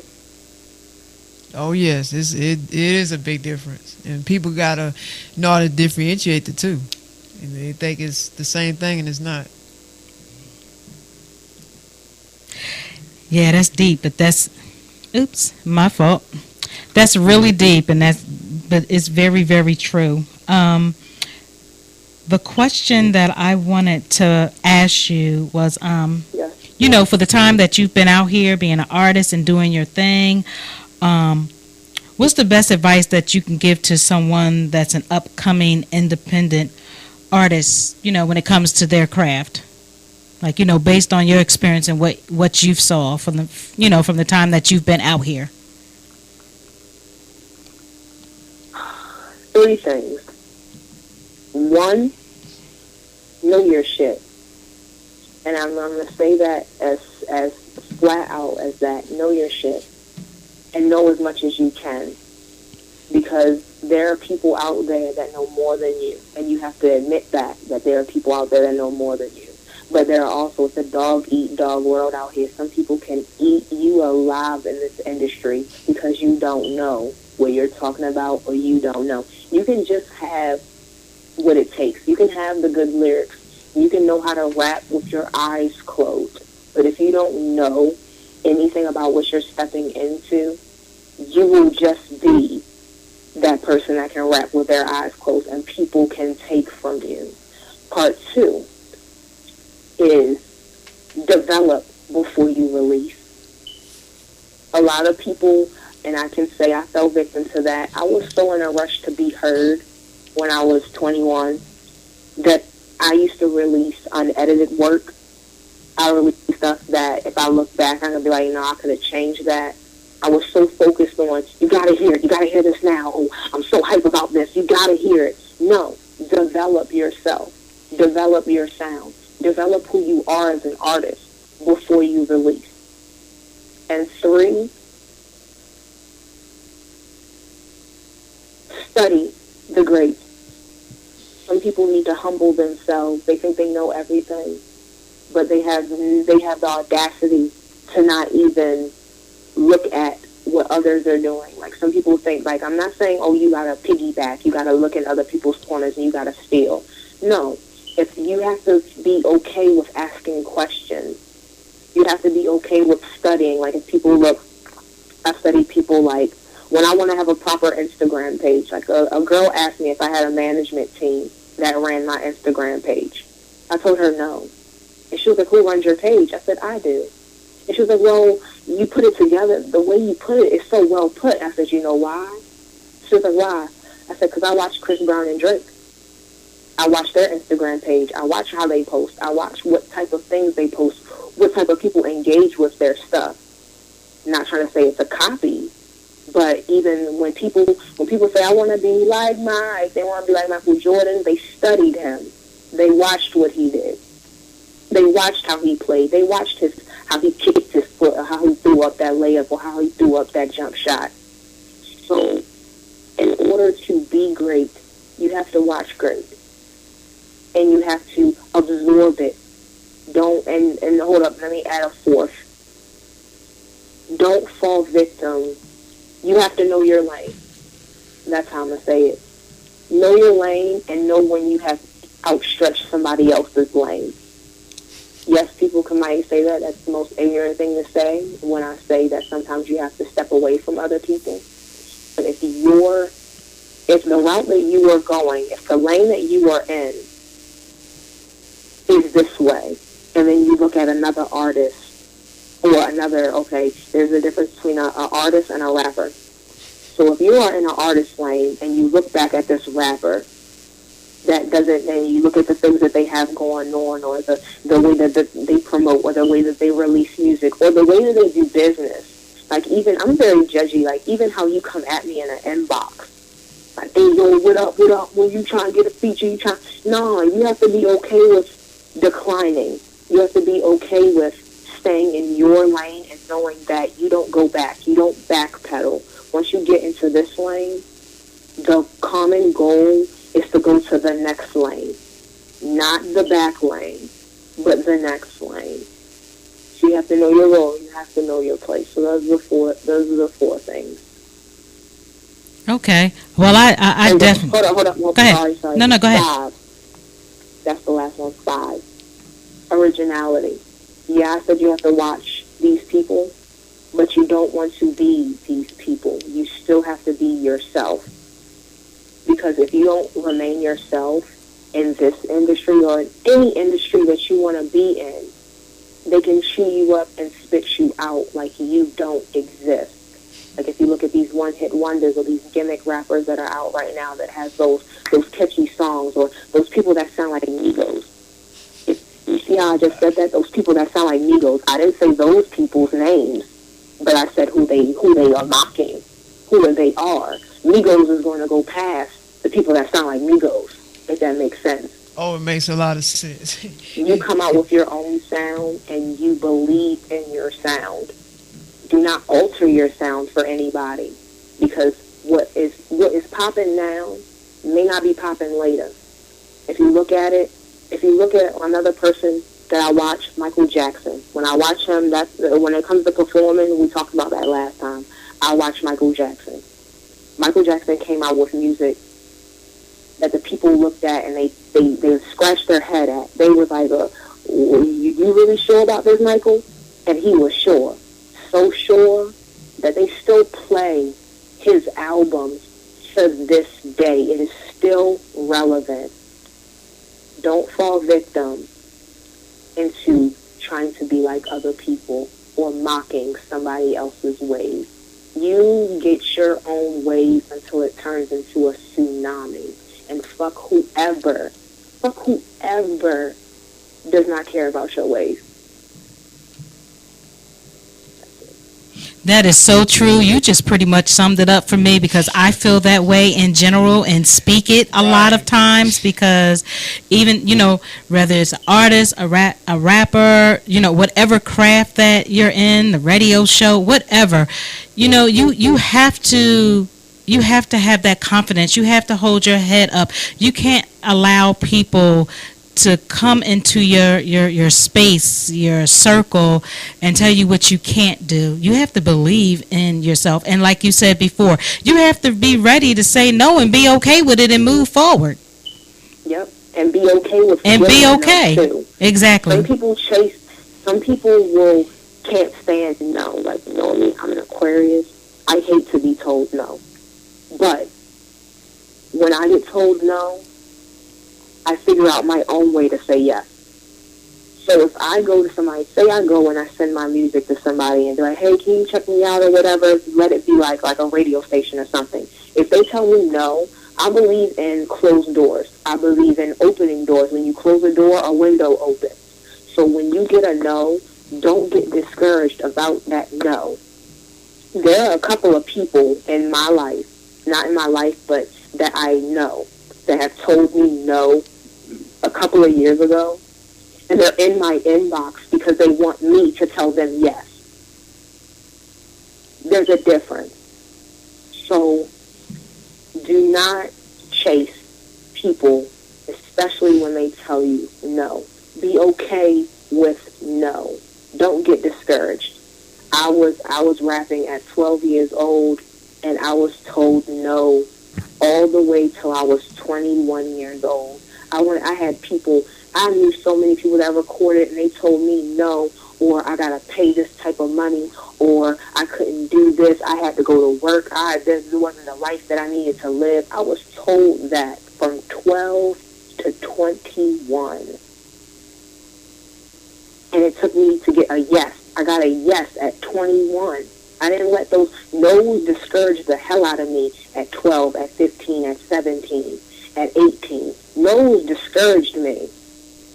But if I would have known at 21 that I was going to get a yes, like, I still kept it going. I still wrote. Like, I used to sit in my room and just write lyrics, and I was so caught up on people telling me no that I kept my books in a briefcase with a lock on it, because I was like, no, I'm not going to let people tell me no.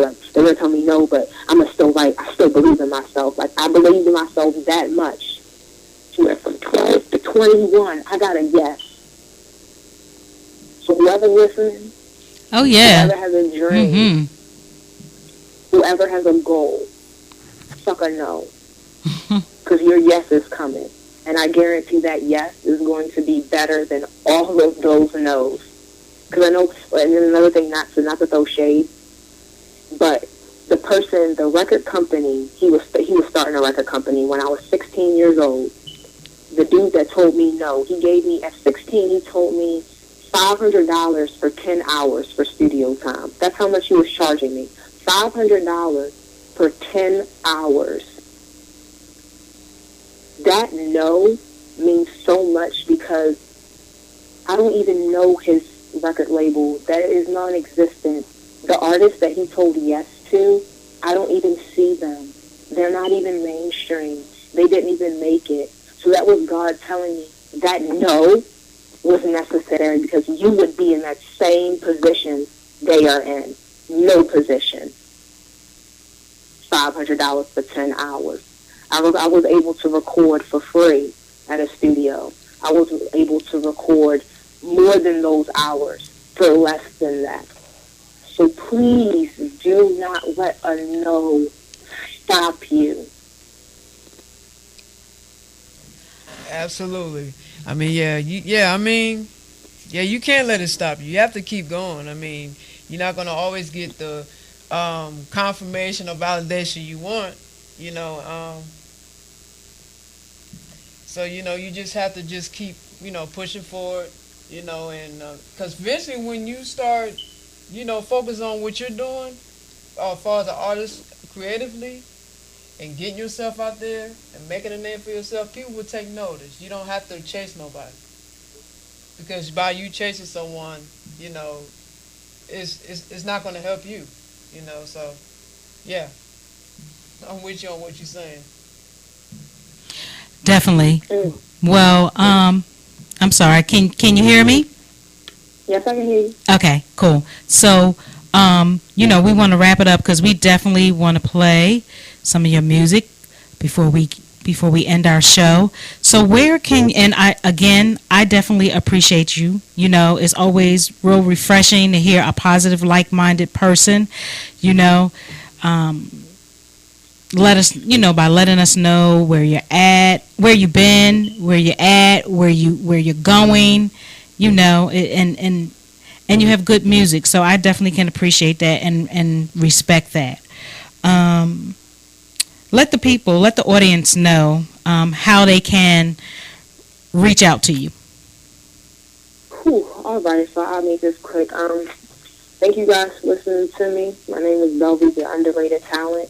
You can check me out on SoundCloud.com/I am Belve Tut. Belve is spelled Belve. You can basically Google the handle I am Belve, and you will see all of my information, my Facebook, my Twitter. That was one thing that my ex told me. Like, sometimes exes are good. My ex told me back in '09, make all your handles the same. So when they Google you, you can be Googled.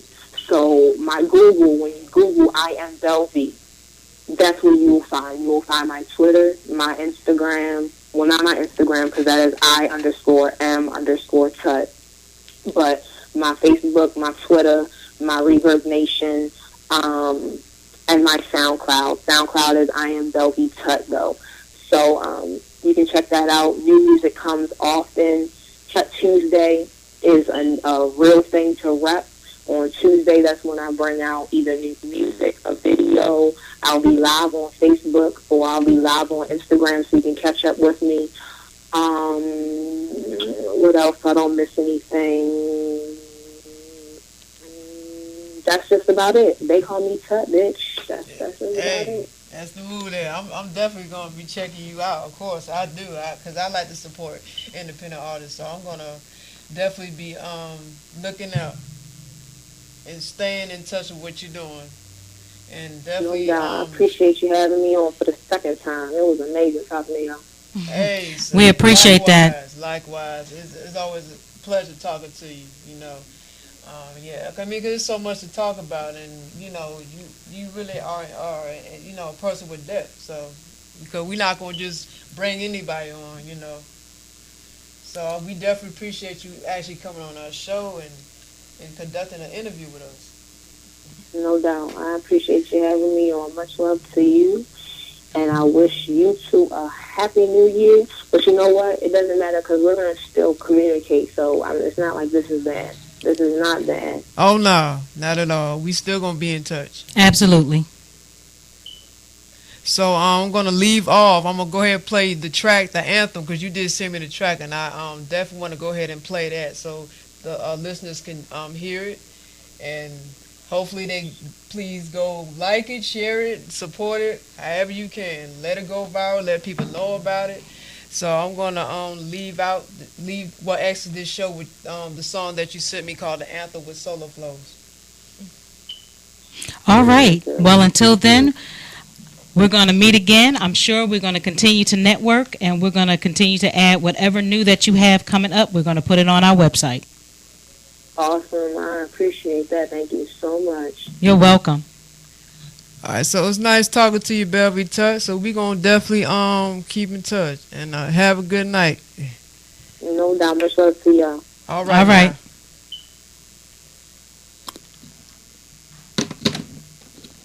So we're about to play that song from the artist Belve Tut, Anthem.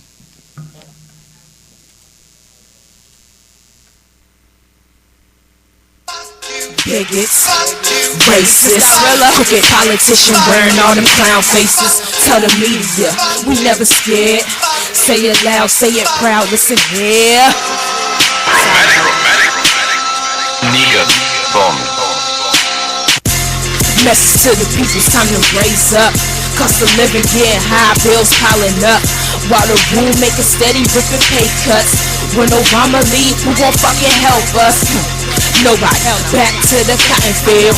Kissing ass, shucking job, they see how we live. They don't give a fuck. Kids trapping to survive. I swear when I make, we all get a piece of pie. I bet they mad that we made this. Matter of fact, double that, they mad we exist. I'm talking black folk, Spanish native, take your pick.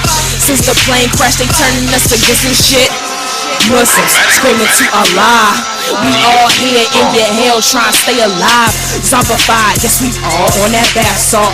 Media twist the words like it's not they fault. We zoned in, all eyes wide without a doubt. We believe them before the neighbors word of mouth. I'm like, fuck, yeah, I understand. Wanna make it in this world, gotta turn like it in the hand. You a fan, now can see your fist rock, pound jumping. If a hater hate me, got 2 words coming, bitch. I let my tongue go, yeah, I say it twice. Had to turn back the roof of nice polite. You wanna riot? Fight for your fucking rights. They rather see us coked out, but with no lights. I told my homie, I'm like, do this beat for the night. Our mother had to struggle, grandmothers couldn't fight. Right. So it's time to go to war. Training military minds for front lines. This ain't no spar. We coming harder than our struggle, rolling deeper than our roots, rising higher than your lies while you rearrange the truth. Fight or flight, I say we knuckle up and get it fist to kiss. Black and white, that shit is old as fuck. It's time you get with this. Hypocrites are old and dying night. Man's going with them. It's by time we realizing they our dreams. Let's go and get them saved. Self-hate, prison states. We gamed up and we refusing to take the bait. Lying leaders, disbelievers into the system, pretending that they don't need us. Xenophobes, fed popes, punk politicians and they bogus ass payrolls. Right wingers, yeah, you nut swingers. Watch out, we coming for you and ain't shit gon' come between us, bitch. Solo Flows 2014. Well. So that was Belve Tut with Anthem featuring Solo Flows. Okay. So we hope that you liked that.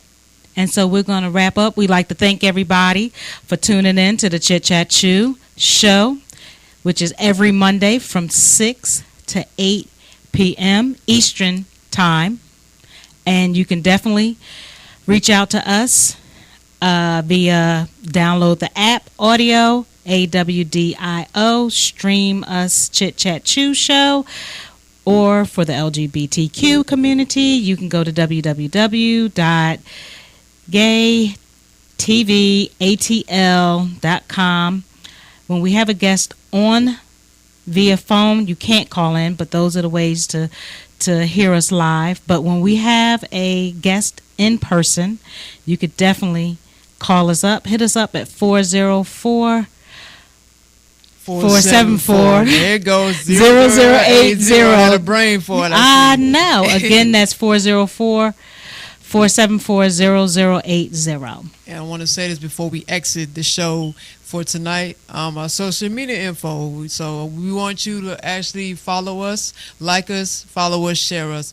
We're on Facebook. We have our own page, which is Chit Chat 2 Show, LLC. We have a group page on Facebook, which is Chit Chat 2 Show. We have an Instagram, which is at Chit Chat 2 Show. We have a Twitter, which is at Chit_Chat_Chew. We have a YouTube. Just search us Jade Uno Royale Content. So JADEUNO, ROYALECONTON. And they will come right up. So subscribe, comment, like, share. Make it go viral. Absolutely. And we have a Vimeo as well at Chit Chat 2 Show. We have a SoundCloud at Chit Chat 2 Show. Do you want to tell them the website as well? We'll share that. We'll share that. But what is it? Because I'm my mind right now. So our website is chitchat2show.wix.com/chitchat2show. So keep up with us and follow us and what we're doing. And we'll see you next Monday.